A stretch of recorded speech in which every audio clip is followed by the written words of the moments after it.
Well, hello there, everyone. How are you doing today? It is Saturday, September 30th, year 2023. I'm Mazske Finance, coming to you now from the country of Panama, south of the border, as they say. Yeah.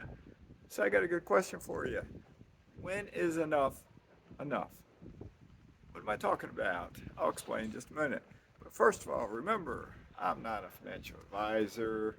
I'm not an attorney. I'm not a CPA. Nothing like that. I'm just a guy figuring out life as well, just like all of us here. But I got a lot of stuff figured out. So anyway, I got some messages popping up. So anyway, I'll finish this video, then I'll answer them. I'm on the rooftop here of this condo building, and I'll talk while I'm showing you around. Just kind of look over my shoulder different times. You'll see different sights.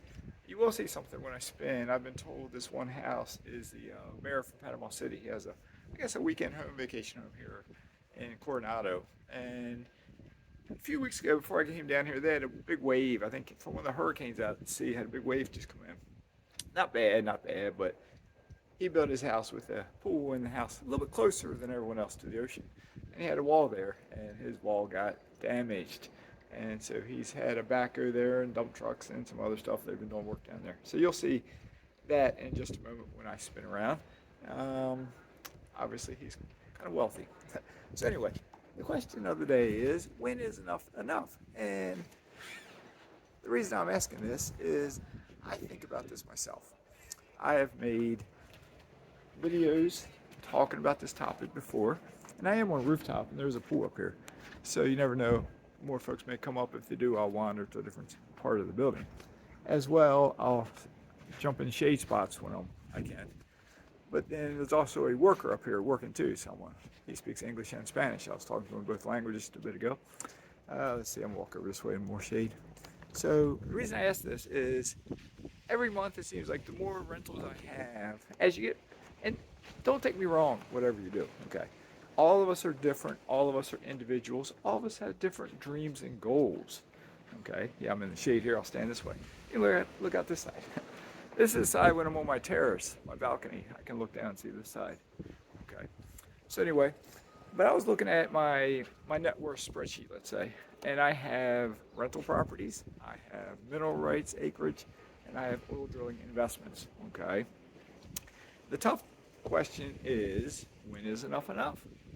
Okay. If you have enough monthly income, do you need to keep buying more assets? Sure, you may want to, because while you're growing your wealth and you're younger, you don't know what the future is going to hold for you. You don't know how much wealth or how much income you're going to need due to inflation. Okay, so you got to look at that. The younger you are, the more you got to look at it. I'm older than a lot of you. I'm now 56 years old. Okay, I'm at least halfway through my life. Right? If I live to be 110, I'm on the back half now. I'm 56. I'm over halfway to 110.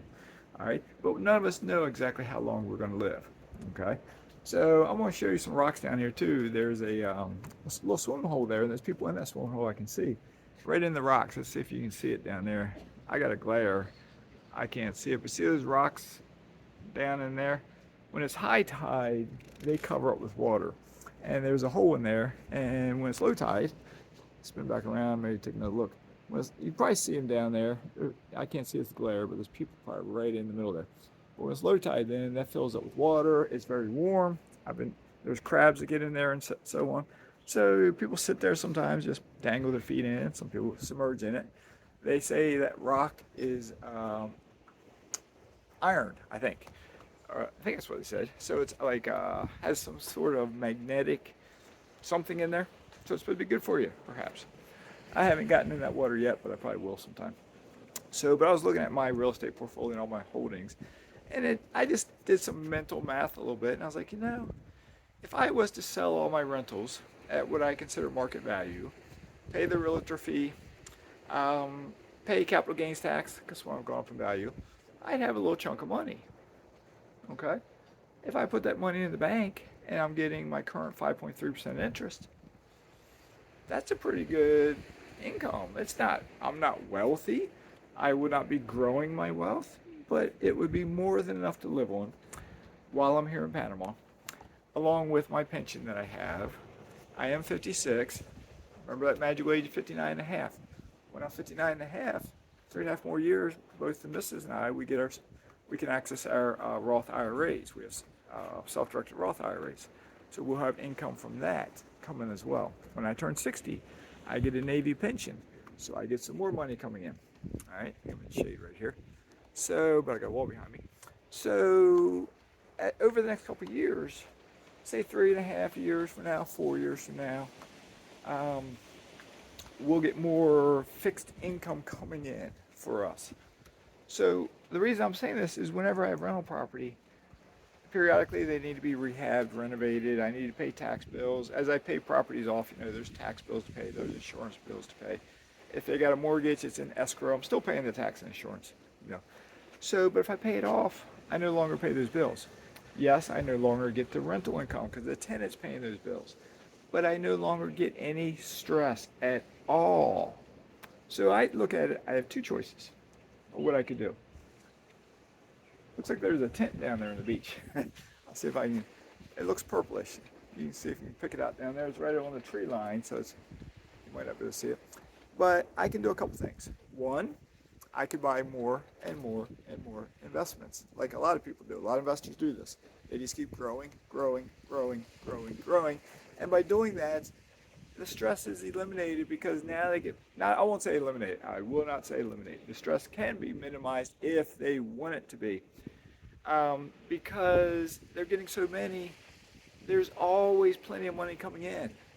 But they still got to manage it. If they get a real estate portfolio of 200, they still got to manage it. Okay, in some fashion. Maybe they hire somebody to manage it. Maybe they got enough money, they just hire somebody to manage it. I don't know. So that's one option. We could all grow bigger and bigger and bigger and bigger and bigger. And we don't have to, all our concerns, financial concerns should disappear.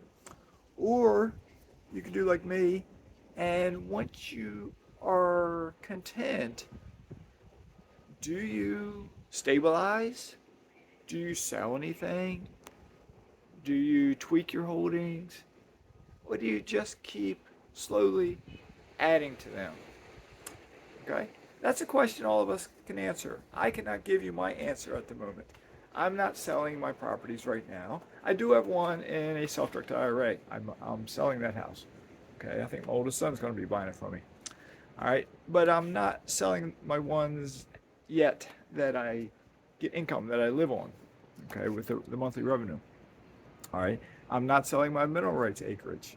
I'm not getting rid of my oil drilling investment. Not at all, not at all. So don't take me the wrong way. I'm just brainstorming here. I'm thinking out loud. How do you like this pool? So let me see if I can see something real quick. I'm just thinking out loud. I can't see it. Get over this other side. Thinking out loud of options. I'm trying to give you something to think about. There's a little wall right here, set right there. It's like a little balcony right up here, so I'm going to step onto this. If all of a sudden you see me falling, you know the thing broke. But let's see, where am I at? Oh, that's that blue. Hopefully my phone's in my thing tight. It is. Right down there. Can't see it, can you? Let's see if we can go over. I don't want to drop this phone. Yeah, you should be able to see it down there. There's two pools down below at ground level. So you got one pool rooftop, two pools ground level. That's the beauty of a condo tower. If you want to live in a condo tower. There's also up there, there's a fitness room up there. There's a sauna up there. Mrs. and I were up there the other day working out. They got weights up there, they got bikes. They don't have a treadmill, but they got a lot of weights, dumbbells, squat rack, bench, 3 or 4 exercise bikes, and so on and so on. Every condo building you may see.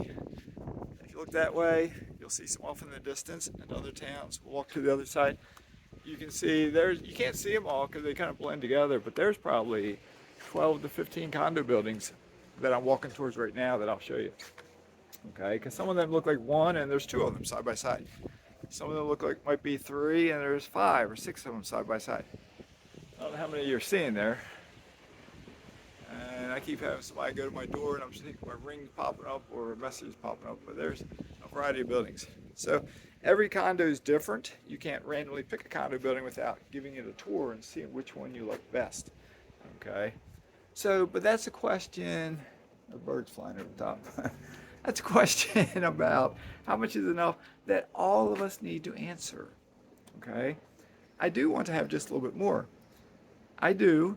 I'm going to be renting a house in this general community somewhere, somewhere back in there, and I'll be 5 to 10 minutes from the beach. What I may do, let's see if you can see it down there now. I can't see it in the glare, but somewhere down in there, somewhere, it looks like a four-wheeler. Looks like a working vehicle, but a four-wheeler. I have seen dune buggies on this beach. I have seen four-wheel drives on this beach. Not really big size four-wheel drives, but you can drive a vehicle down to the beach. I wouldn't mind getting a dune buggy. They got some, I call them dune buggies. They got different ones here parked in the garage below. They got one parked down there. It's a Yamaha. You can drive it on the street here. It has big knobby tires. And I don't know who owns it. I haven't seen it move since I've been here. It might be a snowbird that owns it. I don't know. But I have seen other ones driving on the street. They're street legal, at least in this gated area, community perhaps. I won't say I'm buying one, but it's tempting. I might get one. I like my toys. I do like my toys. There's people down walking in the water down there. So, but think about if once you have enough, do you want to come live in a place like this? This is just one community in the country of Panama. All right, if you can see it back there, mountains.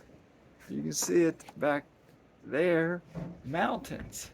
And there's islands. You can see down that way out in the ocean. You might have been somewhere out there. You'll see some islands out there. I'm not positive. That may be Tobago Island out there. All right, if it is, I plan to visit it at some point. But the country of Panama is a small country. It runs east-west, more or less. And I know I'm digressing. But then you got a big city, Panama City, 3 million people, 3 million plus. Lots of traffic, but lots of everything if you want to do something, lots of action. You have a beach community like I am in now, Coronado.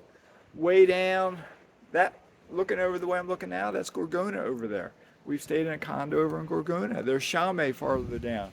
Going back that way over my shoulder in that direction, you have San Carlos. You have Playa Bonita. You have Rio Hato. You have Laro or something like that. And then you keep going up. You got Antone. You got Panama. You got the Azuaro Peninsula with Chitre and Las Tablas and Pedasi. You can get off the peninsula and go back and head, I think it's west, kind of towards Costa Rica. And you got the city of David. You got Chiriquí. You got Boquete. You got Volcan. You got mountains. You have beaches. You have cooler temperatures. You have hotter temperatures. Imagine living right here. We can watch the sunrise that way, and we can watch the sunset that way. Every morning, watch the sun come up. Every evening, watch the sun set from standing in the same place. We can go to mountains, spots, not every mountain spot, but some mountain spots, and we'll be roughly 20 to 30 minutes from the beach. I think you can do the same in California in places, but there's not a whole lot of places you can do that. So the question again is, please comment below. I know I'm digressing and making this long, but when is enough enough? When, if you find your happy spot, do you need to keep growing and getting bigger and bigger? Or can you kind of stabilize things, tweak your holdings, maybe park some cash in the bank because they are paying interest now. You can probably get 6% on some CDs. Maybe you could park it in some mineral rights acreage where you're getting 10%, and just you average 10%. Maybe it's not that aggressive. You just average 10%. But you don't have any expenses. You don't have insurance. You don't have taxes. You don't have rehabs. You don't have repairs. Nothing like that. You got options of things to do. There's pros and cons to every decision. All right. There are people that watch my channel that probably want to become billionaires. There are people that watch my channel that would be happy if they could get to 4 rentals. I don't know if you can see me because I look dark in this camera now. I'm out in the sun. There are some that watch my channel that have 20. There are some that watch my channel that have like between 10 and 15, and they want to get to 100 or 200 or 500. We're all different. That's the point, one of the points I try to make in a lot of my videos. We are all different. Sometimes people take me the wrong way. Sometimes I come across as being brash or rough, but I try to be nice to everybody. Try. I get grumpy at times too, and I do stress at times too. But at the same time, I'm trying to help everyone. I'm trying to give you all something to think about. I've tried to talk about Panama when I was still in the States. I'm trying to show you a little bit of Panama, just as an option. Just as an option. You may have no desire to move here. You may have no desire to leave the U.S. You may want to go to Hong Kong, or Thailand, or Costa Rica, or Canada, or somewhere else. So, or maybe you've never thought about a condo building. Could you imagine if year round, look at this, rooftop right now. There's not a single person in this pool. The missus and I swam up here the other day, and there were 2 people up here. All right, but it's out of season right now. Season runs kind of like in Florida, say from November to April. It's when all the snowbirds come down. This condo will be filled with people, primarily Canadians, but also Americans, and some Germans and whoever else may come. Okay, it'll be filled. Every condo building here will be full in those winter months. Snowbirds. That's 4 to 5 months of the year. The rest of those months, the condo buildings are not near as full, and there's not as many people. And even today, it's a Saturday. This community, it's a gated community. Look how many people are on that beach. You might not be able to see them, but I can see if I looked over my shoulder down there, there's 5 down there. Okay. You have tranquility. You have peacefulness. And so on and so on. So anyway, what do you think? Let me know. I will wrap this up. I do have Wi-Fi up here. Maybe I'll sit over there in the shade on that couch and upload this video. Have a great day. Let me know what you think. Mazske is signing out.